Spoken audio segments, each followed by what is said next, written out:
You have no right to starve people, to punish them for no reason, no right to take away their life and their freedom. Those are things everyone is born with, and they're not yours for the taking. Winning a war doesn't give you that right. Having more weapons doesn't give you that right. Being from the capital doesn't give you that right. Nothing does. Suzanne Collins, The Ballad of Songbirds and Snakes. On May 19th, 2020, Suzanne Collins published The Ballad of Songbirds and Snakes, the prequel book to the New York Times bestselling series, as well as iconic and well-loved movie franchise, The Hunger Games. This book was going to follow the number one villain of Hunger Games himself, President Coriolanus Snow. Is it just me? Did y'all not know his name was Coriolanus? There's like a clip of Peter Dinklage messing up Corio's name and saying Cornelius. And literally for half the movie, I did the same thing. Come on.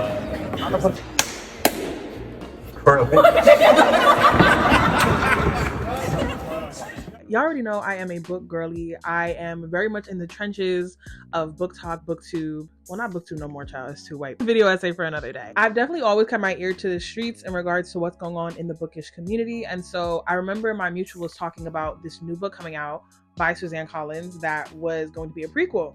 And I was immediately intrigued because I love Hunger Games. I am a deep lover of dystopian and dystopian genre. I feel like I've seen every dystopian movie. I have loved the ways that dystopian kind of brings all of my favorite topics into one. You have like action and you have commentary on society as well as like political intrigue. And it's like all of my things are usually in dystopians, and I really feel like books challenge the way you view the world, and they can change how you view the world, and books can literally change the world. And dystopian is a genre, much like fantasy and sci-fi, that really does that for me. I've noticed, and I think we've all noticed, there's been numerous video essays about the loss of dystopian as a genre and what that means. So I've been sad not seeing as many dystopian novels, especially now that I'm getting older. So yeah, when I saw it came out, I didn't read it immediately. Even though I was excited about the return of the genre, I was hesitant because, like, who cares about Snow? You know what I mean? Even in the Hunger Games original series, like the original movies, I was way more interested in people like Cinna, played by Lenny Kravitz, or the first game maker, Flickerman, the guy who was hosting, than I ever really was in Snow. And this is not really like a commentary on the Hunger Games series, because I deeply loved and adored the series, even though the original was my favorite dystopian. Anyway. But then I found out that they were going to be adapting the book into a movie, and I was immediately sad. Dystopian is one of the few genres when it comes to YA that really comes to life on the big screen. There are certain creative measures that really aid the story.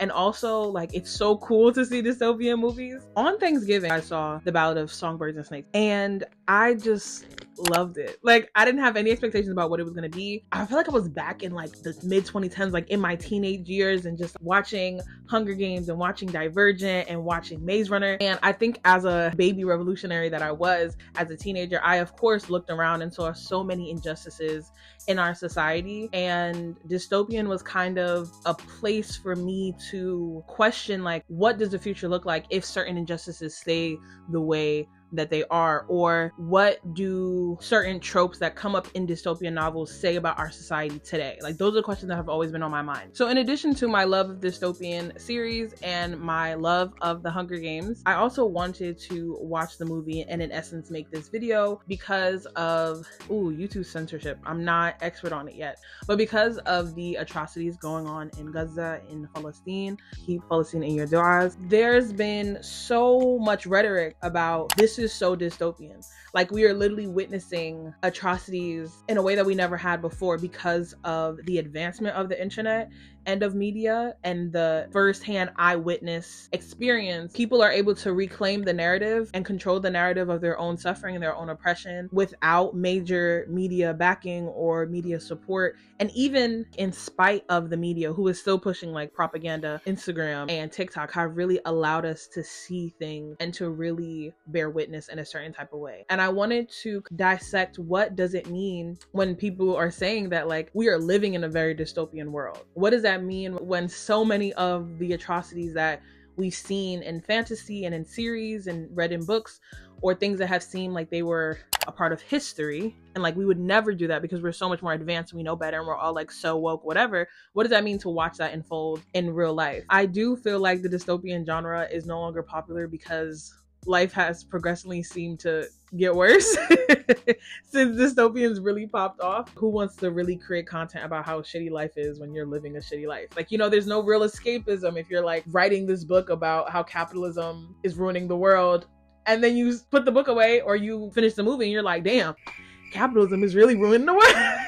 Seeing that narrative go around, and even people sharing clips of Katniss in the OG Hunger Games series and her rebellion and her revolution, and seeing the similarities between the language used, between the media propaganda, between the tokenism, like all of that was just so profound to rewatch and to re-witness. Now I'm watching the original Hunger Games series, and so Ballad just really came in at the perfect time. So part one, I'm going to talk more about that direct relationship of like a real world dystopian to some of the sociopolitical themes that I've picked up in Ballad of Songbirds and Snakes book, as well as my 2 watches of the movie. Like I said, I saw it in November with my family, and then I just finished rewatching it again last night. And then part 2, I'm going to get into more details about my actual review of the movie, of the book. If you couldn't tell, this outfit is inspired by Viola Davis and her character Dr. Gall. The Dr. Gall, okay? The fashion, baby. The looks. Y'all can't even really see it. Wait, hold on. Do you see the ombre? Can you see it? It's a gradient. Yeah. Comic-Con book me. I, of course, am also repping a kufiyah from Palestine. And I hope and pray that we see a free Palestine in our lifetime, from the river to the sea, until it's backwards. Punto. Abby.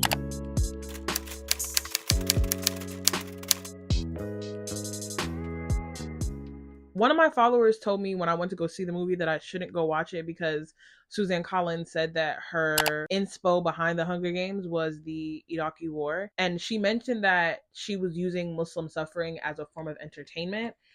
And I questioned that take, because was the Hunger Games really an enjoyable experience?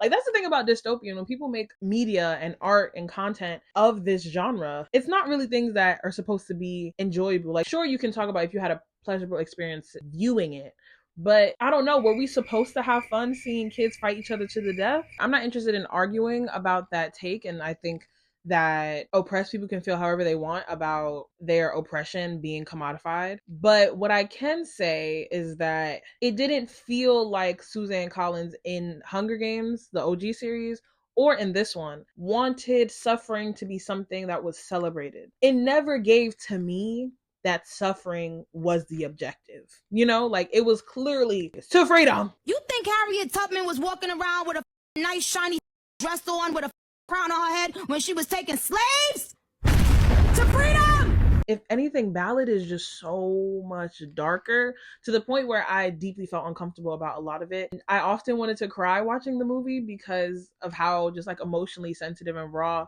that I am right now because of everything going on in Palestine, and seeing those similarities was just really hard to witness. It was a lot more sinister, and something that has always been in the Hunger Games but definitely was on full frontal in Ballad is the normalization of said atrocities because we are in the capital. In the districts, when we were in District 12 in the OG series, we're following Katniss, who is an oppressed person. All her people are oppressed. The whole town is like, you were able to see it from a more realistic view because this is really what people are going through in Panem. But being in the capital, I'm not doing my official review yet, but I'm just saying, like, it was really frustrating and scary to see how normalized the violence of fellow humans was, specifically children. So what made this Hunger Games special is they decided that they wanted to have the students of the Capitol participate in the games and kind of be mentors to the tributes to get more attention or hype or excitement about the Hunger Games because nobody was watching. And they're sitting there coming up with ways to essentially make unaliving children more exciting. And there were just like so many quotes that I was trying to like write down and highlight in my Kindle that just made me feel so icky. Like, it was even worse reading it. Peter Dinklage, who I wish we saw more of him in this movie, plays the role of Dean Highbottom, I think. He says that the assignment is to turn the kids into spectacles, not survivors. So they're not even trying to really save the kids' lives. And immediately when Koryo meets Lucy Gray, they're our main like protagonist, it's very obvious that, and he literally says that he doesn't see her surviving. You know, he doesn't see her as a winner. They were complaining like, oh, I don't want somebody from District 12 or District 8 because they're going to be unalived in like 2 seconds. Completely detached from emotion. The person who really made me feel the most uncomfortable in regards to their detachment was Lucky Flickerman, and I think that was to make the audience feel uncomfortable. It was very eerie compared to the real world suffering and fear that the tributes were going through. Of course, it reminds me of what's going on in Palestine, because you have people who paint themselves to be victims, and maybe in some ways they are, but their victimhood, victim with a lowercase v, is not the same thing as the actual oppressed people who are victims with a capital V. People who are systemically oppressed, who are being unalived, who are being falsely imprisoned without any judicial like process, people who are being kicked out of their homes, who are being harassed by military and civilians alike. You not being able to go to like a movie theater or a music festival is not the same type of victim. You know what I mean? I bring this up because it was so frustrating to be in Koryo's mind, which I'll talk more about later, but to be in that mind of someone who truly believes that they are the victim, that this is something happening to them for no, like it came out of nowhere, like, oh my God, like, why are they doing this to us? That enraged me, because this rhetoric that we're seeing repeated on the internet, it's making people basically not stand 10 toes down for the freedom of Palestine because of fear of being or sounding anti, you know, as if Arabs aren't also Semitic. Anyway, the girls need to go read books. I felt like this since the Black Lives Matter protests. It's way too common, and y'all are way too comfortable seeing Black and brown bodies in the street blown apart to pieces. It's so casual. And yes, we have to be hyper vigilant about the atrocities going on in the world. We have to be informed. We have to know. I believe that it is our responsibility to bear witness to other people's suffering and to then make a decision to not only fight against it, but to not actively be a part of it, to not actively support their oppression. But there is a certain amount of like adab, the Arabic word for like respect or like honor, that I feel like is missing almost intentionally, at least in the Hunger Games, is intentionally missing. You're supposed to feel so casual about seeing children die, and I keep emphasizing children because it's so uniquely sinister. And in the beginning of the movie, Professor Gall asks Koryo, why do you think we have the Hunger Games? And he's like, to punish the districts via their children. Children are what we hold most sacred, right? Like, I believe the children are the future. Koryo even says, what does it mean when we are essentially creating killers out of children? We are taking away their innocence. If children are no longer seen as innocent, what does that mean about us? I can't help but think about Gaza, which before October 7th, 50% of the population were children, were under 15. Sejanus mentions in the movie, shout out to Sejanus, oh my God, a true ally. He was telling Dr. Gall, you want to sit here and justify the Hunger Games and say that this is about rebellion, this is about teaching a lesson, X, Y, and Z. The people that we are putting in the arenas, these children, were 2-3 years old when the rebellion started. They didn't vote for anybody. They didn't support any type of quote unquote rebellion. They weren't a part of it, but they are the ones literally bearing all of the brunt, all of the weight, all of the life or death consequences because of something that they did not ask to be a part of. But even so, what does that mean though, that like 50% of Gaza are children?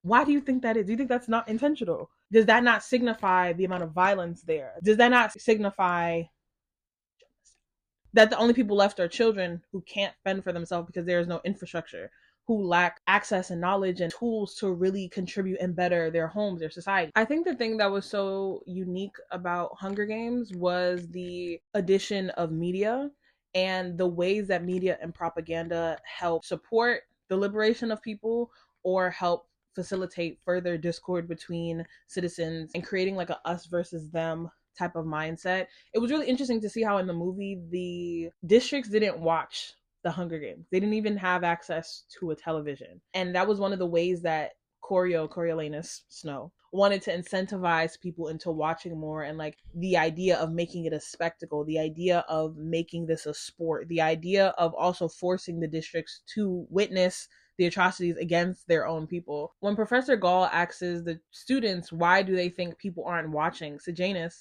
icon, he mentions how the people aren't watching because they know that these tributes who are literally from their districts are like them. Who would want to basically watch yourself be unalive? Why would you want to basically subject yourself to that? There is a clear distinction between the capital and the districts, which I didn't know when I first watched the Hunger Games. Like, I thought the capital was just in District 1. I didn't know that capital and District 1 were not. Anyway, Sejanus is constantly reminding these spoiled, uppity, privileged children, including Snow, that the tributes are people, and everybody goes to such lengths to separate themselves from each other. They're like, the districts are savage, they're uncivilized. They laugh at Sejanus for calling his mom Ma instead of mother. They laugh at the tradition of spreading breadcrumbs to help the deceased find their way into the afterlife. They scoff at all of these things. Corio also mentions, when he first starts talking about why the games exist, he says that he feels like the games are a reminder to the capital, like the citizens of the capital, that the districts are going to try to unalive them and they hate them. Propaganda is real. The people who are actually oppressed are somehow the ones that are doing the harming. They're somehow the ones that we should be more concerned about or afraid of. They're the ones who are enacting the most harm, not you. Very interesting. But when you use language like uncivilized, you can take somebody's motherland and claim that you're making it better. When you consider their culture backwards, you can take their cities and rename them. You can erase history. You can deny people ancestry DNA tests to figure out exactly who's actually indigenous here and who's not. When you use certain rhetoric and certain language that positions you as the victim, positions you as justified, because unquestionably you faced struggles, you're able to get away with a lot. If they're the dangerous ones, we can do whatever we want to protect ourselves. We have every right with our military army, with our billions of dollars that we get in aid from the biggest world powers. We can take whatever measures we deem fit to protect ourselves if we perpetuate the idea that they are the ones who are dangerous and that we are the victims, that they are enacting on our right to exist and self-determination, love, and liberty. They are enacting on that. We should have the right to do whatever we want, especially if we have also been victimized. And it's interesting to see that, because I think unquestionably we can acknowledge that Corio went through some stuff. You know, like his dad was killed. He and his people them is poor. In the movie, it's not really emphasized a lot, but in the book, Corio is always eating. He's always eating. Like, you would think it was a food blogger, babe. Every page we knew what Corio was eating. Corio was always concerned about when his next meal was going to come from. He also lost his mother. His cousin was the only breadwinner.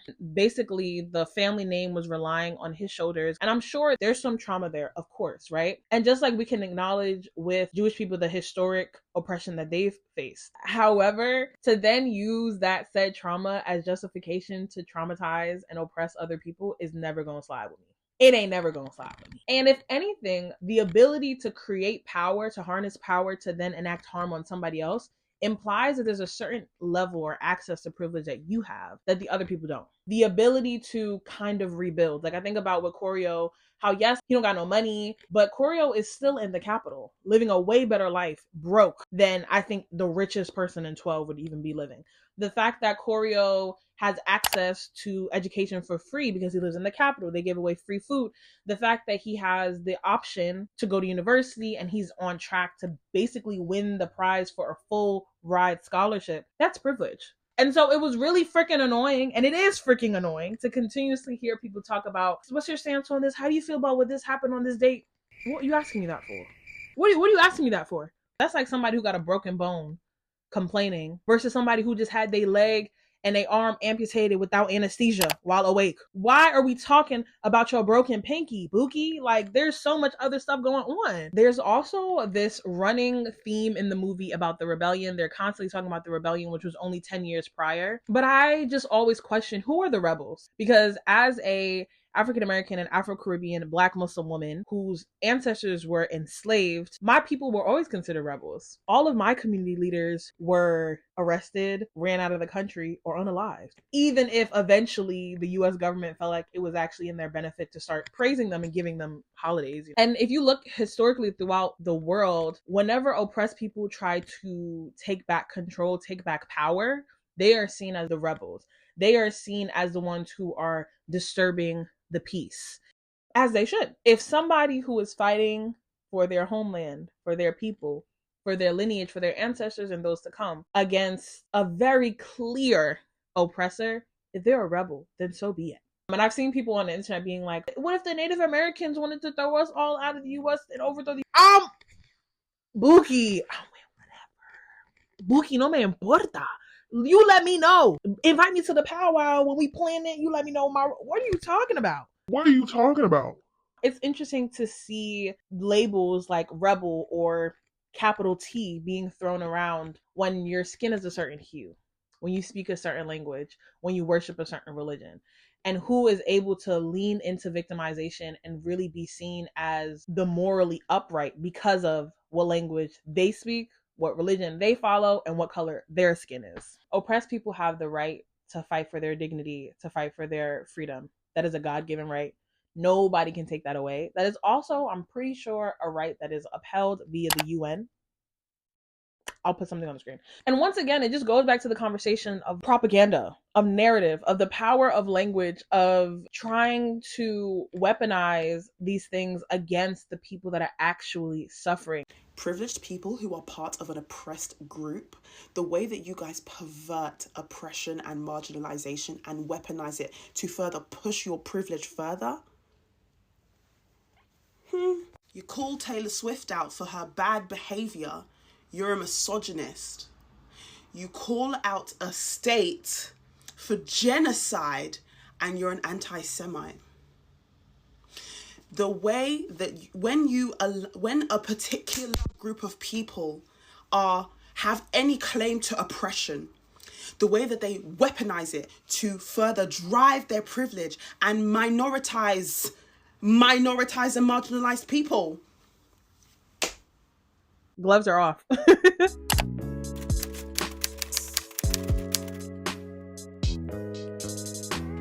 Another parallel I made while watching the movie and reading the book was the conversation around allyship and people who have seemingly progressive or leftist, more liberatory ideas and like co-opting the language and also the manipulation of these ideologies to be seen in a certain light. I know Koryo is a narcissist. Koryo literally is mentally not well. Koryo was incapable of stepping outside of his own victimhood and struggles to see people that were actually going through things a lot worse than he was. And it made him a really terrible friend, a really annoying classmate. We're going to get into the book later, but that lack of real empathy showed up in his relationship with Sejanus and with Lucy Gray. If you didn't read the book or see the movie, Lucy Gray is our main protagonist. Consider her like Katniss. She is the tribute that Koryo is assigned to. She's from District 12, not really. And then Sejanus is Koryo's best friend, who is from District 2 originally, but after the war, his family got money because war is a really big way for people to increase in capital. Anyway, his family got money and he was able to now upgrade to a life in the capital, but he actively hates it. He actively tries to rebel against it. And to me, Sejanus is a real ally. To me, he is somebody who takes that like guilt. I want to say white guilt, but is Sejanus black? Is Sejanus a Negro? Can the girls tap in below? Because when I was looking at the movie, he looked a little... I say white guilt for lack of a better way to describe it, but like the guilt of the privileged who want to actually like help the oppressed. And he tries to use his privilege and his power in a way that is really about revolution, that is really about rebellion, that's really about getting the people what they need directly to the source, not in like a hypothetical, like let's sit here and theorize type of way. Sejanus is trying to be in them streets. It's interesting to see how Snow surrounds himself with people who are revolutionaries, who have revolutionary politics and ideology. They're the closest people around him. Really scary because there are people like Snow in real life who on a certain level, and like I said before, lowercase v like victimhood and like capital V victimhood, I'm sure there are certain things that you can bond over, right? But when it came time to action, when it came time to freedom for everybody, Koryo was not on board. I watched the movie with my sister and we were talking about what's the difference between Koryo and Sejanus. Sejanus wanted freedom for all by any means necessary. He was willing to disrupt the system. He was willing to sabotage the system, even overthrow the system to get people the freedom that they needed and that they deserved. And that was rightfully theirs. Koryo wanted freedom for himself.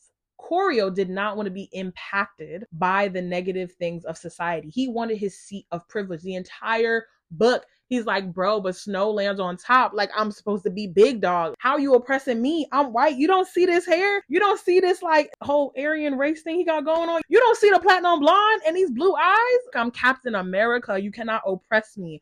That is where Koryo was coming from. I don't even feel bad that his daddy was unalive anymore, because his daddy literally created the Hunger Games, and his daddy was like, the rebels really got his ass. I don't really feel bad for him. Anyway, and I say it's similar to real life because post the Black Lives Matter protests, more people are coming forward and speaking up with a like liberatory rhetoric that's not real. People don't want to be seen as ignorant, or people can acknowledge the systems, but only how they hurt them as individuals. They're not willing to really do that work to unpack their own privilege, to use their power to help other people, to be uncomfortable in that privilege, in that, you know, white guilt. They're not willing to sit with that, but they will co-opt. There are some people in life who are only comfortable with rebellion and revolution to the extent that their needs are met and they're satisfied. They're not interested in dismantling the system. They just want to be able to thrive in the system. And I think a lot about like Black billionaires and how Black people already know all kinfolk is not skinfolk. Just because we are all oppressed people don't mean we all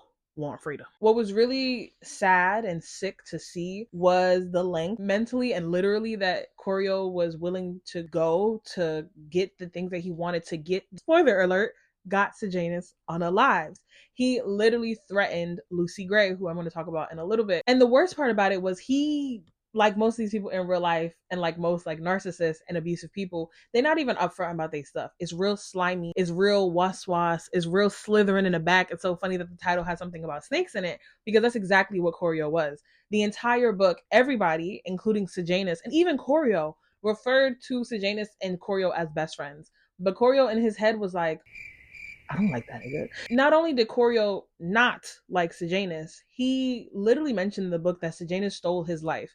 And the problem with this idea about victimhood is that you're not really able to tap into empathy or tap into reality to see that people are struggling greater than you and that you are actually complicit in the struggling of other people. Koryo could not look at anybody, even in the capital, in the districts, as anything but either a tool, a weapon, or a means to be envious of, somebody who stole something from him. All of these things that really just spoke volumes to how he viewed the world, how he was somebody who was a colonizer, had a colonizer mindset, who believed that using lying and trickery and manipulation was the way to succeed in the world. And he actually flat out said towards the end of the book that he didn't disagree with what the capital was doing.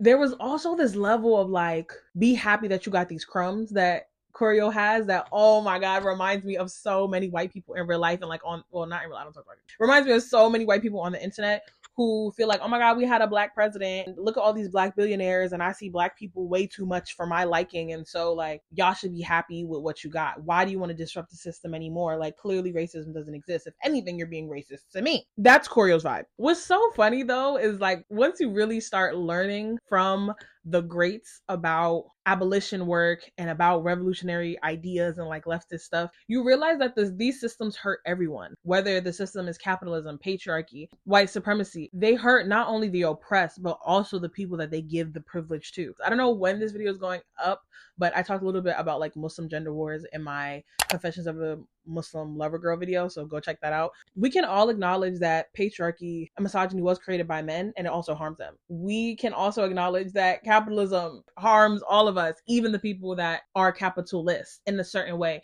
And FD Signifier had a video talking about white people in hip hop and like white rappers throughout the years. And he talks about how the number one consumer of hip hop in the world are white people, and how specifically in America though, that correlates to white people not liking whiteness, capital W, not lowercase w, stay with me. How white supremacy stifles everything. It stifles art. And there's so many conversations that we've been having about what does it mean to have color, and what does color mean with revolution, and what does a lack of color mean with oppression and systemic powers. Like there's just so many conversations we've been having.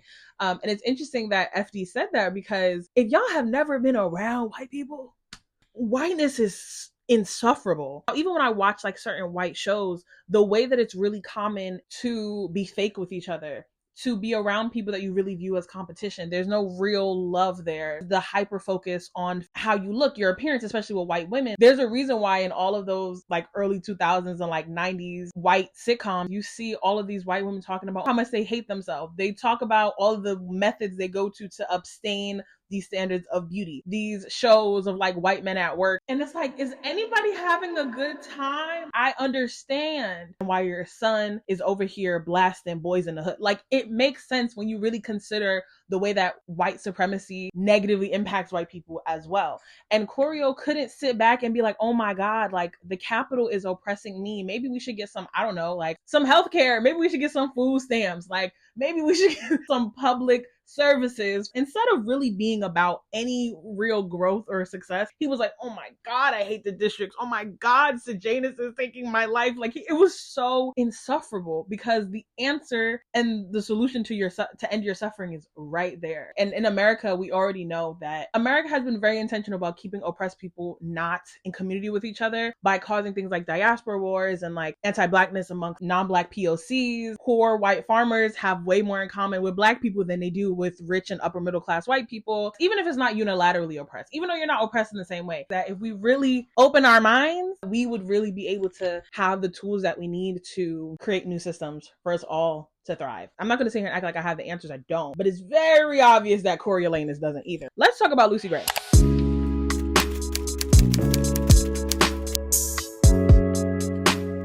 Like how I said, Sejanus gave me like a real ally vibes, and Corio gave me like that person who listens to hip hop. Their cousin's married to a black man and they feel like, oh my God, I can't be racist, whatever. Lucy Gray really is a hippie by nature, and the hippie movement and like creativity and art has always been politicized. So naturally, she has issues with, you guessed it, oppression. She has issues with the Capitol. She has been subjugated and oppressed by the Capitol. They literally brought her here to unalive other children. But what Lucy Gray specifically represents is fetishization and tokenization. And I say this because Lucy Gray is the number one example of spectacle. That quote that I told you earlier that Peter Dinklage said, I want y'all to make them spectacles, not survivors. She is immediately commodified. She is immediately seen as different, like not like other girls, and almost humanized, but in a way that it's not real. If you've ever been fetishized, then you know. You think that you're really thriving. You think that these people like you and care about you until they start talking about your people, and you're like, hold on. Until they start wanting you to, for lack of a better term, start tap dancing for massa. You be like, whoa. And Lucy Gray was literally being tokenized and fetishized by Corio, and it made it even worse because of the romantic dynamics that happened between them. Lucy Gray, unfortunately, was reduced to be somebody who was just there to stroke Corio's ego, at least in his head in the book. I would say in the movie, she had a bit more autonomy, but in the book, she says to him, I think even in the movie, she's like, I don't sing when I'm told to, I sing when I have something to say. And Corio was so frustrated that he couldn't really break her. Every time he tried to put her into a box, she broke free. When she told him, if you really want to help me, start thinking that I can win. Expand your view of me to see me. Listen to who I say I am. Not who you want me to be, not what fits in your agenda. And so many people of color experience this. So many Black people experience this. And you get this like window of opportunity, you get some success, and you think people see you. They don't. They see you as the special Negro. They see you as like one of the good ones. Oh, I'm not talking about you, Kareem. You're not like Jamal and them. What that mean? Jamal and them my cousin. I feel like Corio's treatment of Lucy Gray reminded me of like rich white people that are into philanthropy or that adopt little Black kids from all over Africa and feel like they really did something. They kind of use these people, these oppressed people, as puppets, as signifiers of their moral and ethical alignment or superiority, or to also skew away from certain criticisms to make themselves feel good. Like, it's just all very gross. I think before I got cut off, I was talking about not really being seen when you were a token. And I think about how Corio was willing to overlook a lot of Lucy Gray's rebellion and a lot of her actual viewpoints and who she was as a person because he saw what he wanted to see or because of what she represented in his mind. I feel like their relationship was a perfect example of how him representing the Capitol feel like they really better the lives of the districts, who's what Lucy Gray represents. And it really does give white savior. Like, there's parts in the book where Corio, I just realized this, but Corio doesn't talk a lot in the movie, but he won't shut the hell up in the book. He literally talks about like, what would life be like without the Capitol? Like, the Capitol provides order. And Lucy Gray was like, order? Did you see the Hunger Games? Does that seem like order to you? And not gonna lie, bro, she ate with that, because you telling me that before the games even started, a third of the district tributes and a third of the students have already died?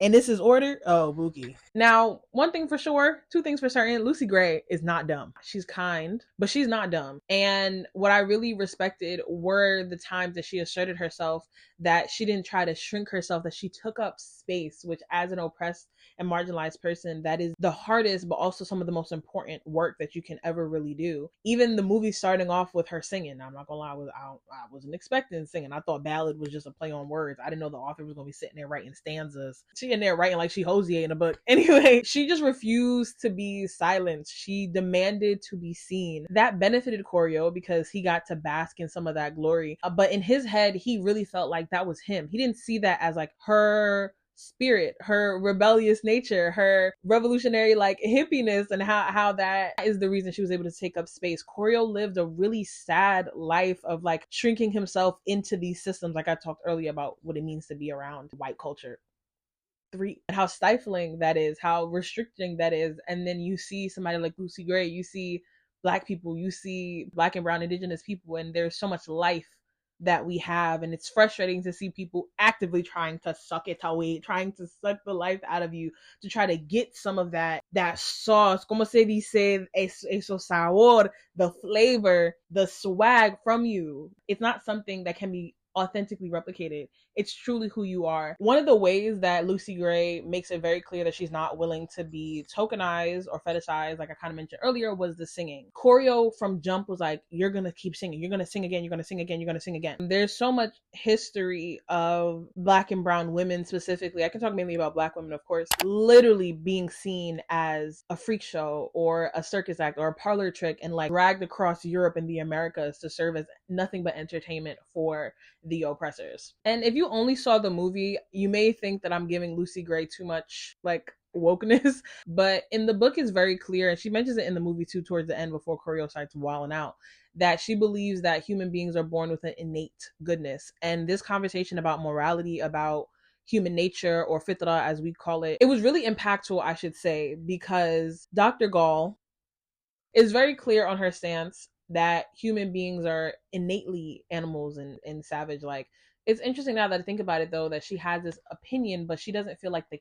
capital should really be subjected to said treatment. Even if she holds the opinion that everybody is like animalistic or is naturally dangerous or evil or whatever, the only people that are really suffering from that belief are the districts, but that's just oppression. Anyway, that gives Dr. Gall her own justification in her head that the Hunger Games are fine, that they are completely justifiable because we're all evil, we're all dangerous. And yes, we do all have the capacity to harm one another. I think that's like step one of really starting abolition work and trying to reframe your mind around ideas of like punishment, accountability, and things like that. But Lucy Gray's comment about we just have to do everything we can to stay on this side of goodness, of righteousness.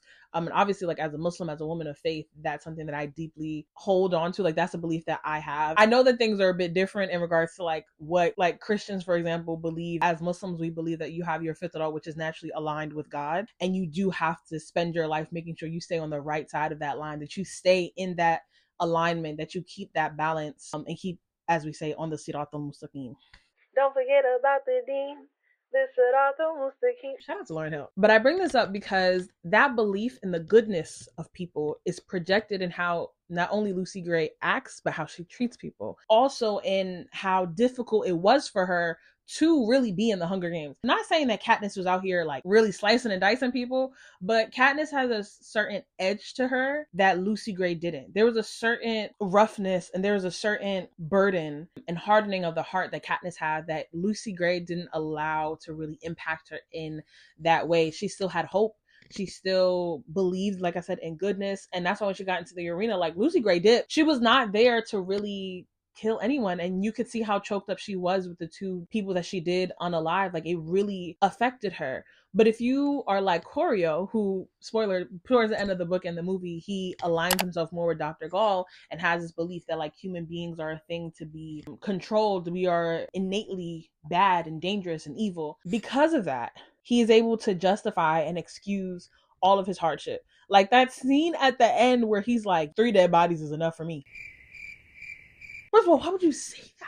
And she was like, who's the third one? This is the one that really took me out. Oh my God, this really pissed me off because it's such a nigga response.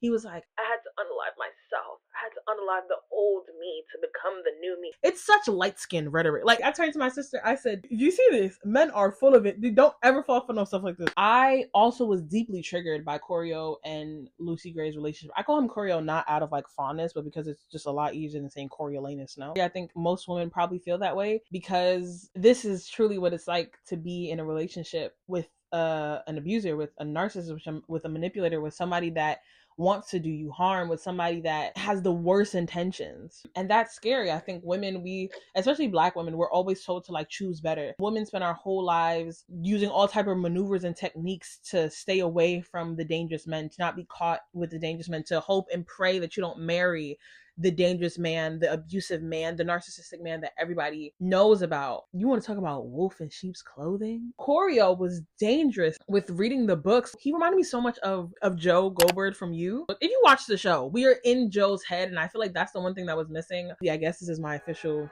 review of the movie.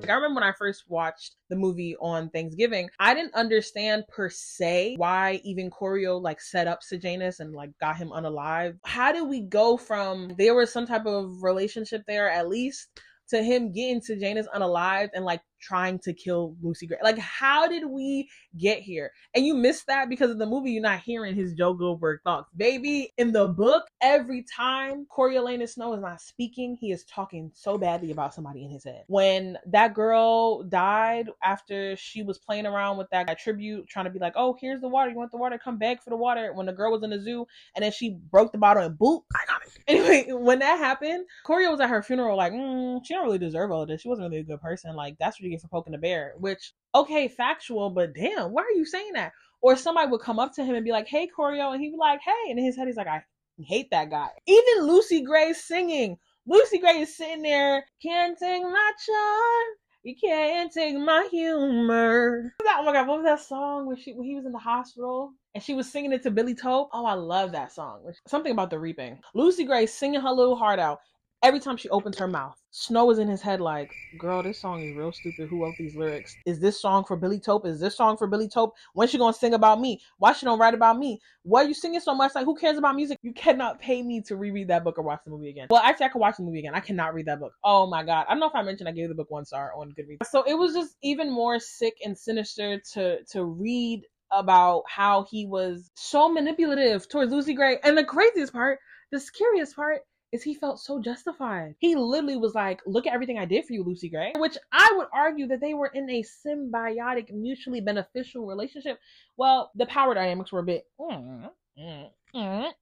questionable. But did you not also benefit Buki? Like, it was this idea that from jump, she belonged to him. From page 1, he's like, yeah, that's my girl. Lucy Gray is mine. The scariest part is knowing that there are men out there like Corio who, number one, only see women as a tool or as a means to an end or as things to oppress or control, who, number 2, don't actually know what love is, but know that most women desire love and at bare minimum desire real care, and Lucy Gray desires respect, and will weaponize it and use it and bastardize that language to get access to you, will slide and slither their way into the deepest corners of your trauma and look like a saving grace, only to turn around and then abandon you or abuse you. That was really, really hard to read about. It's very scary as, you know, a lover girl. I didn't mention this in that video, but there was a guy that I was courting with towards the end of our courtship. He was like, I really like how intentional you are and how you're obviously like not playing around when it comes to marriage and like getting to know somebody.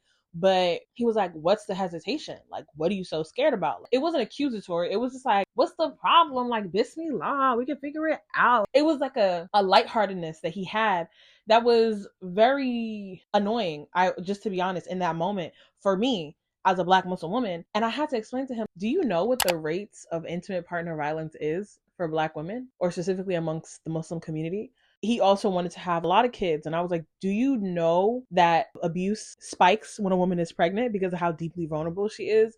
Do you know the Black mother mortality rate here in the US? Like, do you know that partnering with you could literally kill me? And even divorcing you, like there's, I forgot her name, but the story of that Muslim woman who literally left her abusive husband and moved states away, and he traveled across state lines to come and unalive her. So no, it's not something as simple as like we could just get married and figure it out, or we could just get divorced. Women are very likely risking life or death by choosing partners. And we see that in the end of the movie because Choreo snaps. And it's the first time that we see the real him. That was Choreo. And I will admit, the buzz cut with the dog tags with the white t-shirt had me just for a second.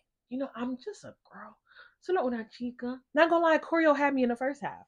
I don't know why when I started the movie, I thought that maybe, because I didn't know anything about Snow's story, I thought that maybe Snow became corrupt as he actually got in power, like as he became president. But realizing that like he started off ain't shit and ended off ain't shit was kind of like, ooh, okay, great. To see him like freak out like that and then insinuate that Lucy Gray was the one being over dramatic or that she was doing too much. In the movie, y'all don't know this, but in the book, he literally was planning to leave her. Like, you know how in the movie it was kind of just like, no, I'm still gonna run away. I'm not gonna go take the job to be a cadet in 2. In the book, he got told that he was going to be a cadet that day. And he was literally planning on abandoning Lucy Gray in the woods and was like, she'll be fine. She'll be all right. And he was like, she can't say anything anyway. The mayor would probably come and kill her. Was abandoning her. Like I said, Lucy Gray is not dumb. And because she's somebody that deeply values honesty, she realized spiritually something in her female intuition was telling her something is off. Oh yeah, she was gone.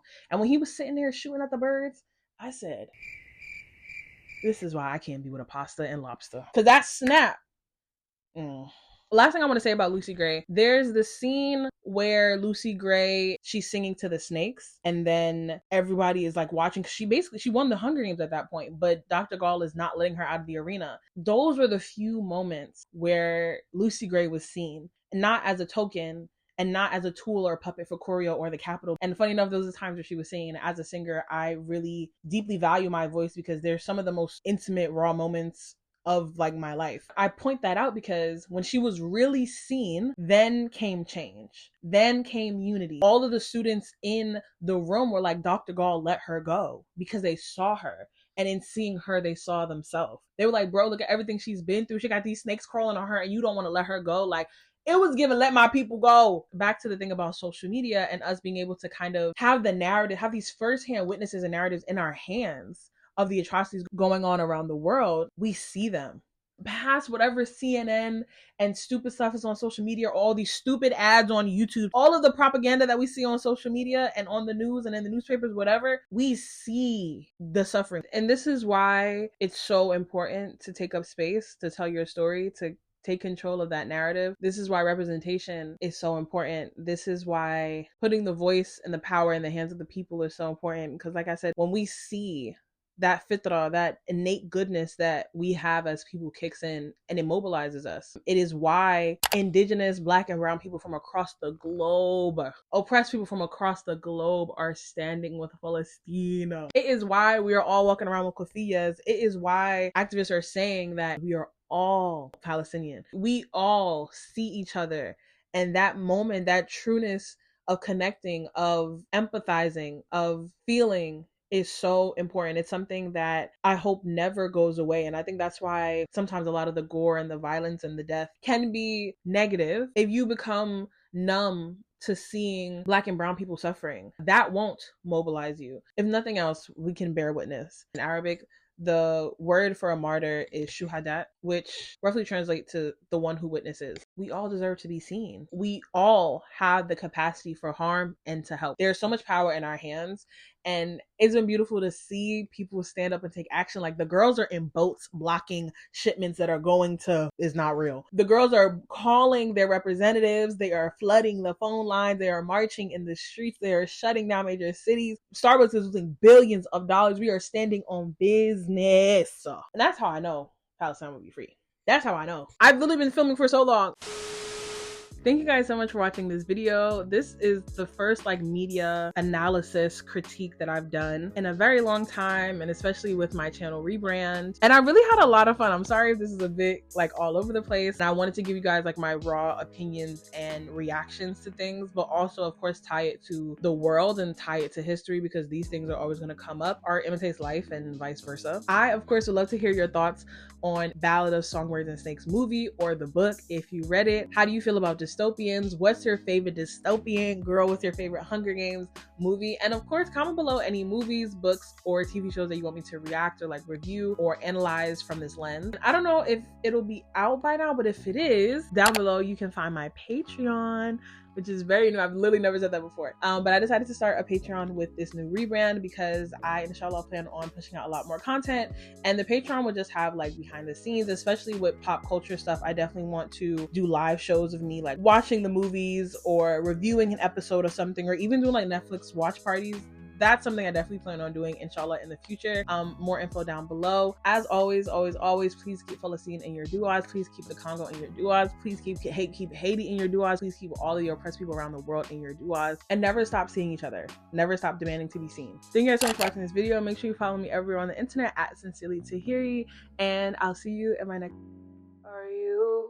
Are you coming to the tree where they strung up a man? They say he murdered 3. Strange things did happen here. No stranger would it be if we met up at midnight in the hanging tree. Ooh, why do I feel like that just set a mood?